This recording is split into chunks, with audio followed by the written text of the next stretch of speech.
వాళ్ళందరికీ సార్వజనీన ఓటింగ్ హక్కు ఇచ్చారు, ప్రతి వాడికి ఓటు హక్కు ఇచ్చారు. ఎన్నుకోమని వీళ్ళు ఏమనుకుంటారు? ఆ ఎన్నుకున్న ప్రభుత్వం ఎంతకాలం ఉంటుంది? వీళ్ళు తనుగు చీలిపోతారని చెప్తున్నారు. కానీ ఈ ప్రజలే ఈ దేశంలో ప్రజాస్వామ్యాన్ని రక్షించారు. నాశనం చేయాలని పాలక వర్గాలు, చదువుకున్న వాళ్ళు ప్రయత్నం చేస్తే, ఆస్తి ఉన్నవాళ్ళు ప్రయత్నం చేస్తే, ఆస్తి లేని వాళ్ళు, చదువు లేని వాళ్ళు ఈ ప్రజాస్వామ్యాన్ని రక్షించారు. ఇప్పుడు దాకా ఎందుకు రక్షించారు? అది ప్రజలు పోరాటంలో నేర్చుకున్నారు. బ్రిటిష్ వాళ్ళకు వ్యతిరేకంగా పోరాటంలో నేర్చుకున్నారు. బ్రిటిష్ వాళ్ళకు వ్యతిరేకంగా పోరాడింది ప్రజలు, రైతులు, కార్మికులు, విద్యార్థులు, వీళ్ళందరూ పోరాడారు.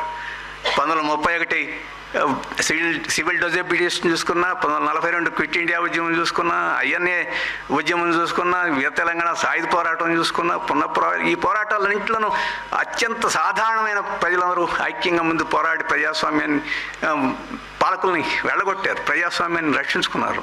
ఆ ఉత్తేజం ఇప్పటిదాకా భారతదేశానికి ఉంది. అందుకనే మనం